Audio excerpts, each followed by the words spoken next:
The sun rose over the sprawling towers of Greenwich Palace, painting its stone walls in gold, a brilliant contrast to the shadows that lingered behind closed doors. Henry VIII, a monarch of unmatched ambition and charm, strode through the corridors of his court with a presence that both inspired awe and whispered fear. By this time, the king was already the embodiment of England itself, a man whose influence extended to every corner of his kingdom, whose will could command armies, alter the faith and shape the very destiny of Europe. Yet behind the gilded tapestries and the polished armor lay a private world of desire, obsession, and indulgence that few dared to enter. From the earliest days of his reign, Henry had been described as a man of vigorous appetites, both for power and pleasure. He had the body of a huntsman, strong and imposing, capable of feats of athleticism that astonished foreign ambassadors. But it was not only his physical prowess that captivated those around him, it was the intensity of his passions, the insatiable fire that burned behind his eyes, a fire that would lead him down a path where love, lust, and cruelty became inseparable companions. Courtiers whispered of his charm, of the magnetic force that drew women to him as though pulled by some ancient, irresistible magic. Yet beneath the courtly flirtations lay a deeper, more unsettling truth. Henry's sexual desires were not mere indulgences, they were entwined with his hunger for control, his assertion of dominion not just over England, but over the bodies and souls of those closest to him. The young king's early marriages offer the first glimpses into a life dominated by such compulsions. His union with Catherine of Aragon, daughter of Ferdinand and Isabella, was, on the surface, a political alliance forged to cement relations with Spain. To the outside world, their marriage seemed proper, dutiful, a match that would strengthen the monarchy. But behind the ritual of vows and the pageantry of the court, Henry found himself bound to a queen who could not fully satisfy his desires for male heirs or the more unpredictable cravings of his appetite. Catherine was pious, steadfast and dignified, yet her failure to bear a surviving son cast a shadow over the marriage, and it was in that shadow that the king's private indulgences began to take on a more dark and unrestrained character. Historians have often speculated on the private spaces of Henry's life, the chambers where no ambassador or chronicler dared linger, the rooms scented with incense and secrecy. Here, he pursued pleasures that blended the erotic with the macabre, drawn not merely to the beauty of women, but to the assertion of his own absolute power over them. Accounts from the time hint at a fascination with control that extended to his bedchambers. Servants were instructed to prepare women for his presence, their appearances, comportment, and even their compliance meticulously orchestrated. In some cases, marriages and liaisons were less a matter of affection than instruments of social engineering, a demonstration that the king's desires superseded all other considerations. The lines between courtly love, political maneuvering, and outright obsession became increasingly blurred. Yet Henry's sexual practices were not confined to the traditional or the socially accepted. Reports from ambassadors, physicians, and observers reveal an appetite that was complex, sometimes cruel, and frequently shocking. The king's pursuit of pleasure could transform the private act of intimacy into a performance of power. Certain women, both noble and common, were summoned to the royal presence not as lovers, but as subjects in a game of dominance and submission whose rules were dictated entirely by the king's whims. Some accounts suggest that he derived a certain thrill from the anticipation, from the orchestration of desire and denial. To be chosen by Henry VIII was both an honor and a peril, a mark of favor shadowed by the threat of rejection, disgrace, or even death. In this realm of courtly intrigue and intimate danger, pleasure and peril were inseparable, and the king's personal life became a theater of extremes. The interplay of power and sexuality was further complicated by Henry's own psychological landscape. Scholars have debated the nature of his desires, whether they were purely hedonistic driven by an almost pathological need for conquest, or whether they were intensified by the insecurities and pressures of kingship. The expectations of producing a male heir, maintaining the loyalty of the nobility, and projecting an image of virile authority created a pressure cooker in which sexual indulgence became both a necessity and a statement of supremacy. Each conquest, each scandal, was layered with meaning, signaling to the court that the king's desires were not to be questioned. In this way, Henry's sexuality was inseparable from his politics, a demonstration of the fusion of flesh and power that would define his reign. As his marriages progressed, the darker elements of his bedroom life began to emerge more fully. The dissolution of his union with Catherine of Aragon, initiated in part by her inability to produce a male heir, revealed the lengths to which Henry would go to fulfill his desires, both personal and dynastic. The very foundation of the Church of England was constructed upon his determination to assert authority over matters of love and lust, demonstrating that for Henry, sexual obsession could shape the religious and political landscape of a nation. The personal and the political were inseparable, intertwined in a tapestry that combined scandal, theology, and the raw assertion of monarchical will. Even as historians debate the precise details of Henry's private exploits, a pattern emerges. A man for whom the boundaries between love, domination, and cruelty were constantly shifting. Relationships with wives, mistresses, and courtiers alike became expressions of a larger narrative, one in which his sexual practices were inseparable from his identity as king. Every encounter carried the weight of expectation, every liaison a mixture of pleasure, power, and peril. In examining these patterns, one sees not just a man of passion, but a monarch whose private life was a mirror of his public ambition, a reflection of a reign in which control and indulgence were always entwined. By the time Henry's second marriage, to Anne Boleyn, was arranged, the stage was set for a series of encounters that would shock even the most seasoned observers of the European courts. Anne herself was young, intelligent, and politically astute, yet drawn into the orbit of a king whose appetites could elevate or destroy with equal force. Their relationship was marked by a combination of seduction, manipulation, and strategic calculation.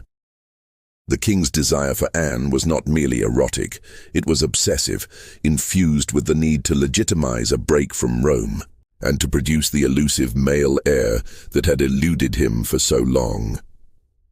The intersection of lust, politics, and theology reached a fever pitch, transforming the bedroom into a crucible where England's future would be decided. And yet, even within this maelstrom of desire and ambition, there remained a dark fascination that extended beyond Anne. Henry's sexual appetite was wide-ranging, and the court soon became a stage for the exercise of his increasingly complex and unsettling tastes. The pursuit of pleasure was entwined with the assertion of dominance, the boundaries between consensual love and coercion blurred, leaving a trail of fear, scandal, and tragedy in its wake. Witnesses of the time, ambassadors, courtiers, and chroniclers, described a man who could be charming and cruel in the same breath, capable of tenderness one moment and terrifying rage the next. To be close to Henry VIII was to stand at the intersection of desire and danger, a place where the human heart was perpetually tested against the unyielding will of a king. Even today, centuries later, the stories of Henry's sexual practices resonate with an almost mythic quality. They reveal a man for whom intimacy was never merely personal, but political, ritualistic, and performative. They offer a window into a world in which power and passion were inseparable, in which the king's desires could dictate marriages, ignite religious revolutions, and shape the very destiny of a nation. And yet, beneath the legend, beneath the chronicles of court intrigue and scandal, one senses the human core of a man driven by compulsion, obsession, and the unrelenting pursuit of pleasure. a man whose private life was as turbulent and dramatic as the public persona he projected to the world. As the first chapter of this story closes, the stage is set for the unfolding drama of Henry VIII's reign, a tale in which sexual desire, political maneuvering, and personal obsession will intertwine to create one of the most notorious legacies in history. The shadows of his bedroom are not merely private. They are emblematic of a reign where the boundaries of morality, power, and indulgence were constantly tested, where the intimate and the imperial collided, and where the legend of Henry VIII as a king of both terror and desire would be forged in the fires of ambition and lust.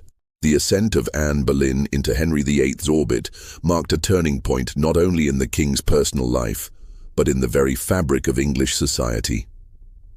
Anne was unlike any woman Henry had known before. She possessed a sharp intelligence, a wit honed in the courts of France, and a beauty that was as enigmatic as it was commanding.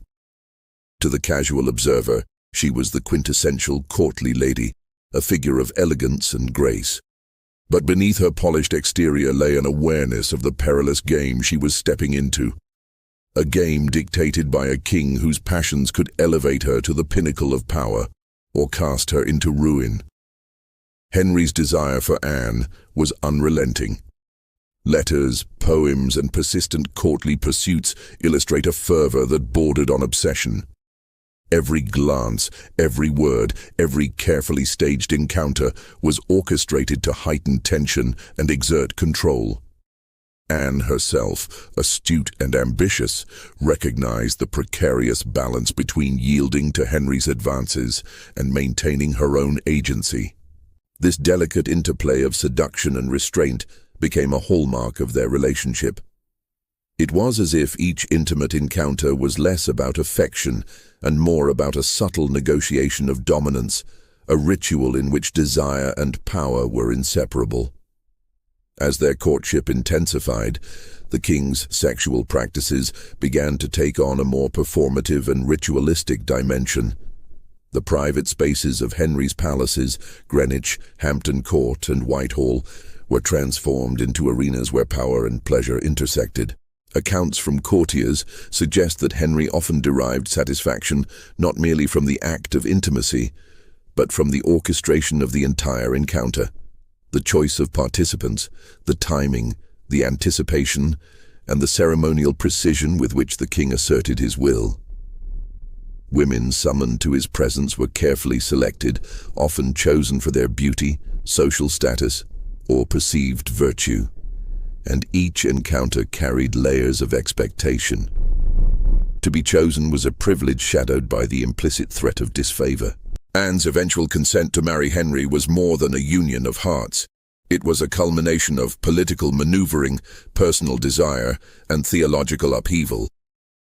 The king's determination to wed Anne, despite the canonical restrictions of his marriage to Catherine of Aragon, set in motion a chain of events that would reshape England. The creation of the Church of England, the annulment of his first marriage, and the subsequent splintering from Rome were driven as much by sexual obsession as by dynastic ambition. In Henry's mind, the private and the political were inseparable. His bedroom became a theater of revolution, a place where the assertion of desire could dictate religious law and redefine national allegiance. Yet even within this carefully orchestrated ascent, the shadows of Henry's darker appetites were never far. Courtiers' diaries and ambassadors' letters hint at a fascination with control that transcended mere eroticism. The king's sexual practices often involved an intricate interplay of dominance, observation, and sometimes cruelty. Women were sometimes instructed to adopt specific postures, wear particular garments, or participate in elaborate rituals designed to heighten his pleasure.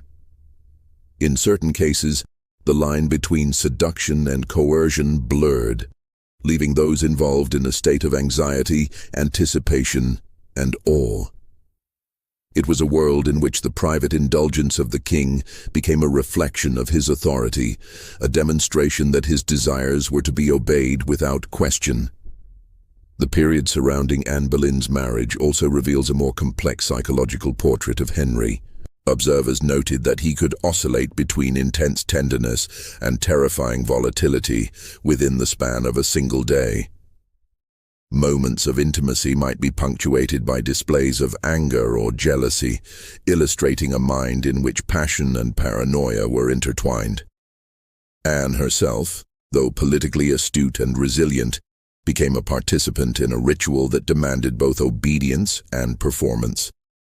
Their sexual relationship, while passionate, was embedded within a larger framework of power, one in which the satisfaction of desire was inseparable from the assertion of dominance. Following Anne's fall, which culminated in her arrest and execution on charges of adultery, incest, and treason, Henry's sexual appetite did not wane. It evolved. The court, already accustomed to the king's unpredictable passions, now witnessed a pattern of intense, often dangerous liaisons. Women of high birth and commoners alike were drawn into his orbit, some as mistresses, others as instruments in a complex game of psychological control. The pursuit of pleasure became increasingly entwined with the thrill of power, the ability to choose, to elevate, to humiliate, and to discard at will. In this context, Henry's sexual practices were as much a statement of monarchical supremacy as they were acts of intimacy. The marriage to Jane Seymour, Anne's successor, reveals another facet of Henry's intimate life. Jane was noted for her demure appearance, her quiet obedience, and her capacity to produce the male heir that Henry so desperately desired. Their union was marked by conventional expectations of marital fidelity and procreation. Yet even here, Henry's appetites influenced the dynamics of their relationship. Reports suggest that the king's approach to intimacy with Jane was at once tender and assertive, reflecting a desire that was both physical and symbolic. In Jane's successful bearing of Edward VI, the male heir, the intersection of sexuality and dynastic necessity is made explicit. The king's sexual life was never merely private. It was a tool of political strategy, a mechanism through which the continuity of the monarchy was secured. Yet Henry's sexual practices were not confined to the matrimonial sphere. Court records, ambassadorial dispatches, and chroniclers' notes allude to encounters with women whose identities have been lost to history, yet whose experiences offer insight into the complexity and sometimes cruelty of the king's desires. Some women were taken for brief liaisons, their participation dictated by the whim of the king rather than mutual attraction. Others became long-term companions, mistresses whose influence fluctuated with the tides of favor and the king's changing passions. In these relationships, the interplay of sexual indulgence, coercion, and power was ever present, a constant reminder that to be close to Henry VIII was to inhabit a world of both privilege and peril. Henry's fascination with control extended beyond individual encounters. There is evidence to suggest that he took pleasure in orchestrating scenarios in which desire, anticipation, and denial were manipulated to his advantage. The psychological dimension of his sexual practices is as striking as the physical, revealing a monarch who understood the power inherent in orchestrated intimacy. Whether through the careful selection of partners, the timing of liaisons, or the ceremonial aspects of courtly seduction, Henry's sexual life functioned as a mirror of his broader approach to governance, a blend of charisma, intimidation, and absolute authority. The legacy of Henry VIII's sexual practices extends far beyond the immediate experiences of his wives and mistresses. They offer a window into the ways in which power, desire, and personal obsession intersected in the life of one of history's most notorious monarchs. Each liaison, each scandal, each carefully choreographed encounter illustrates a pattern in which sexual indulgence, political ambition, and psychological complexity were inseparable. The king's private life was not a mere curiosity. It was a mechanism through which authority was expressed, obedience enforced, and personal will asserted. By the end of Jane Seymour's brief tenure as queen, Henry's sexual life had become a tapestry of indulgence, manipulation, and danger. The birth of a male heir was a triumph, Yet it also marked the beginning of a new phase in the king's intimate world. Widowhood, remarriage, and the pursuit of both political advantage and personal pleasure would soon drive Henry into even more elaborate and, at times, shocking practices. The court, already familiar with the extraordinary demands of his desires, now faced a monarch whose sexual appetites were inseparable from his relentless pursuit of power, a ruler whose private passions could dictate the fates of queen's courtiers and the nation itself. As this chapter draws to a close, one sees a portrait of a king whose sexuality was a potent instrument, a force capable of shaping dynasties, religious institutions, and the lives of countless individuals. The drama of Anne Boleyn and Jane Seymour illustrates the intertwining of lust, politics, and psychological complexity that defines Henry VIII's reign. And yet, even as history records these events, one senses that the most shocking and revelatory aspects of the king's intimate life are yet to come, promising deeper insights into the darkness, obsession, and power that lay behind the gilded facade of the Tudor court. By the time Henry VIII reached the latter stages of his reign, the king had transformed from the vibrant, athletic young monarch into a figure of immense physical presence and equally immense desire, a man whose appetites had grown both more refined and more alarming with age. His marriages now served as complex intersections of political necessity, dynastic strategy, and private indulgence, each queen drawn into a world where the line between obedience and danger was perilously thin. The court, already seasoned by the dramatic rises and falls of Anne Boleyn and Jane Seymour, braced itself for the unpredictable tides of Henry's passions, aware that intimacy with the king was never simply personal. It was a negotiation with the forces of power itself.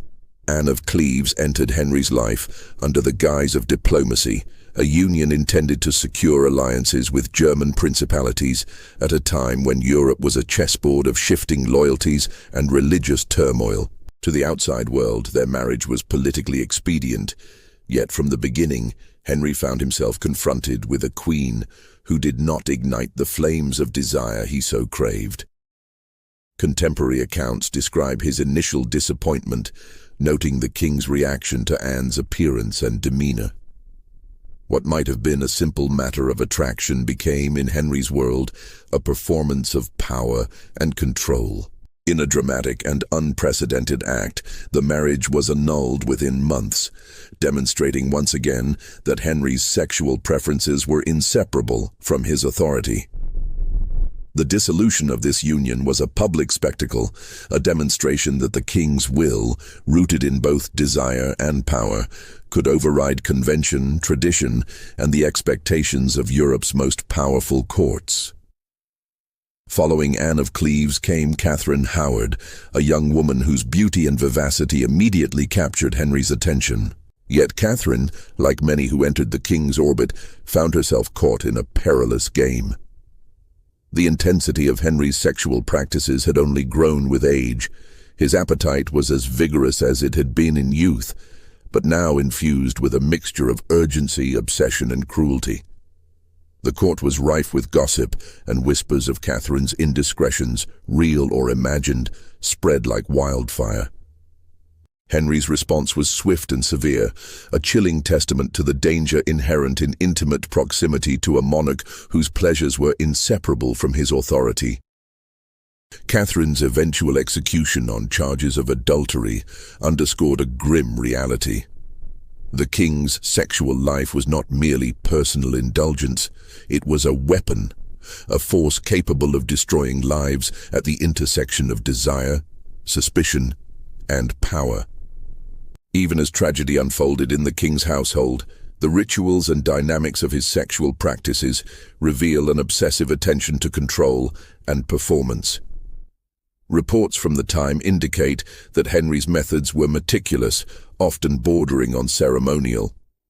He orchestrated encounters with a precision that mirrored the strategies of war, selecting partners, timing interactions, and dictating the conditions under which intimacy occurred.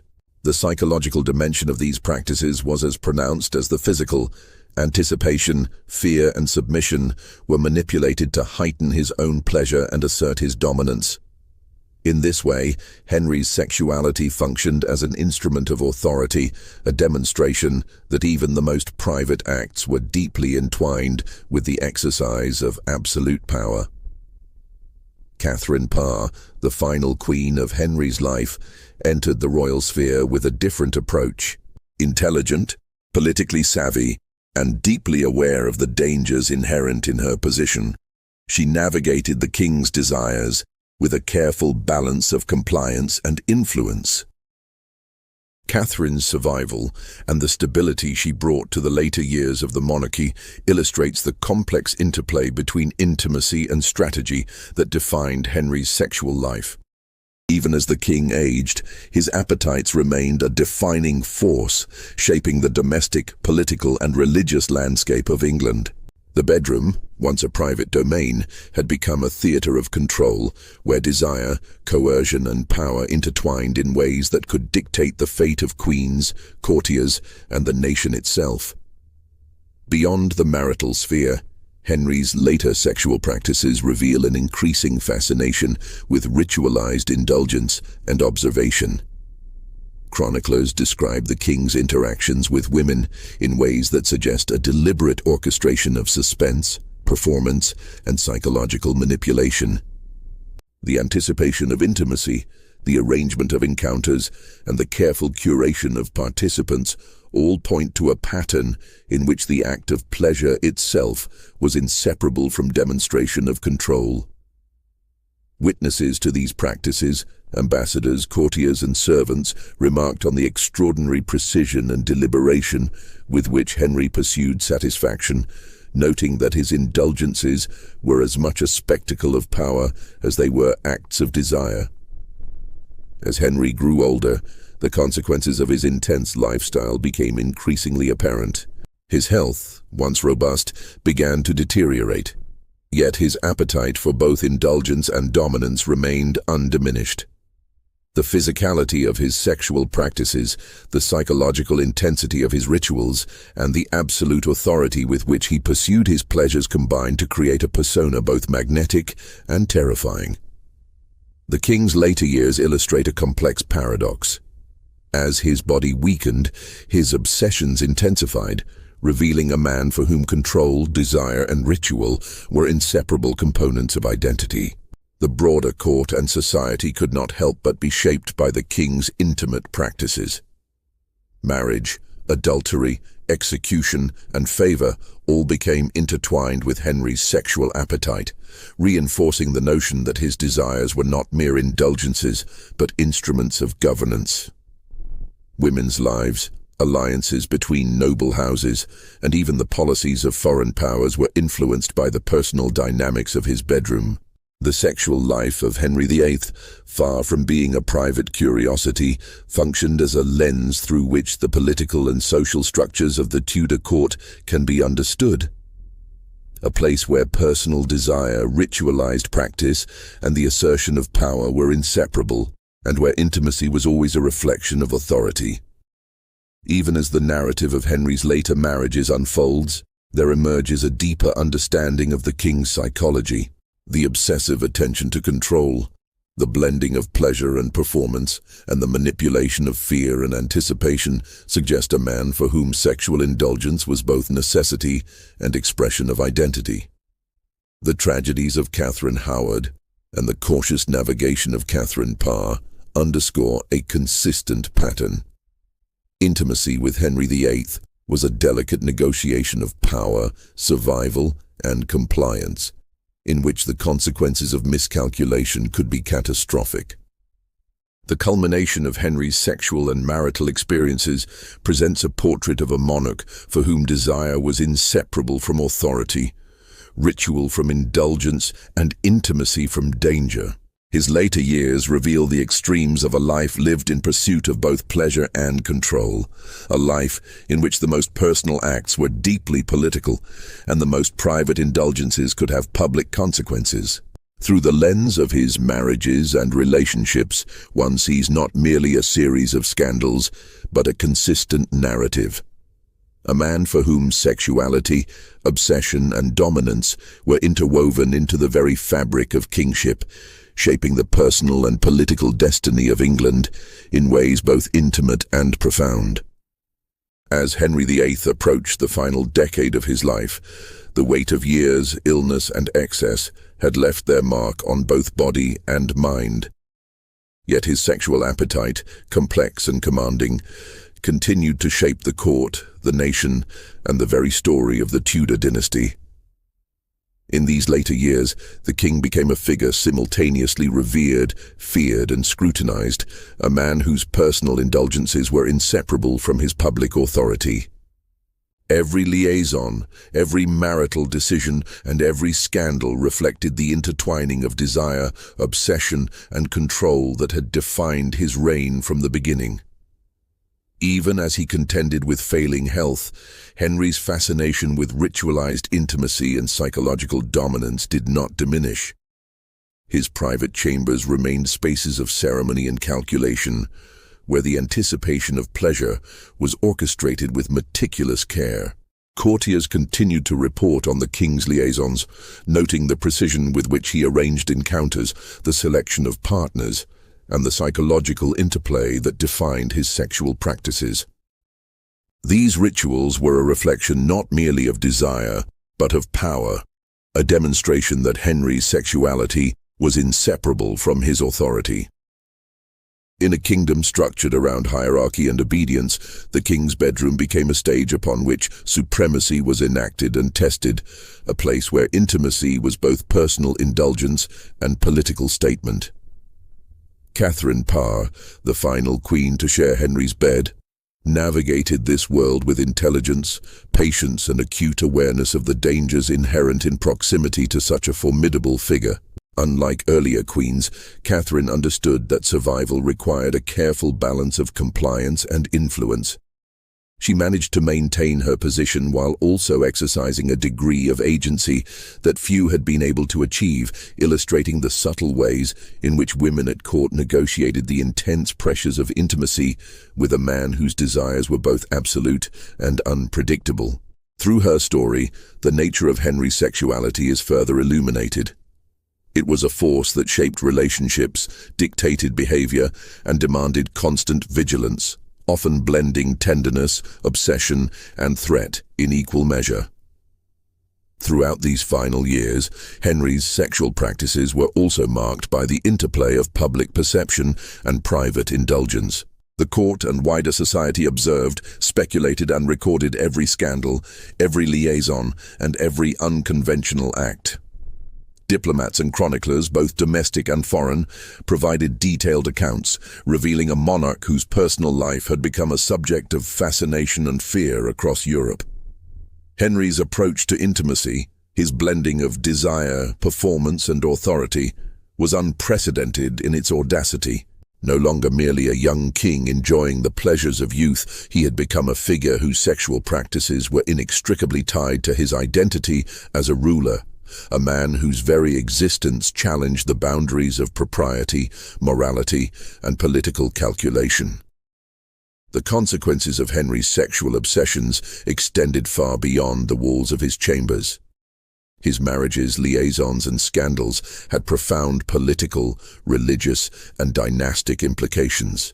The creation of the Church of England, prompted in part by his desire to divorce Catherine of Aragon, illustrates the extreme lengths to which personal desire could reshape the spiritual and political landscape of a nation. Each wife, each mistress, each carefully orchestrated encounter was a thread in a larger tapestry. A tapestry in which pleasure and power were inseparable, and where the king's intimate life had the force to alter history itself. As the king's physical condition worsened, the intensity of his sexual rituals sometimes gave way to reflection, obsession, and a measure of paranoia. Courtiers noted that Henry could swing from tenderness to rage with alarming rapidity, that anticipation and denial were used to heighten control, and that intimacy was always a calculated performance. Even in his weakened state, the psychological aspects of his sexual life remained striking. The orchestration of encounters, the manipulation of emotion, and the assertion of dominance all continued to define his relationships. His sexuality, like his kingship, was never passive.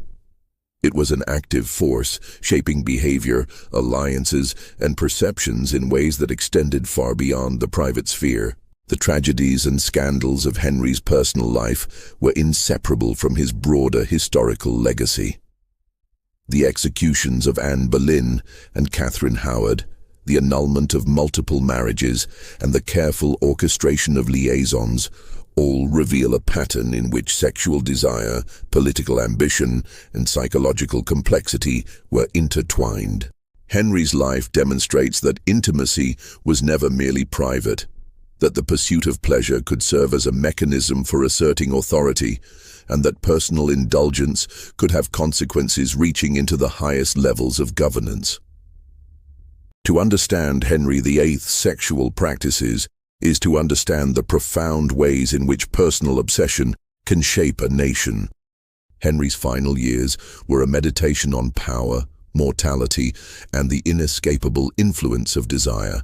The once athletic and commanding king was now a man burdened by illness and the weight of his own excesses, yet his legacy of sexual indulgence remained a central feature of his identity.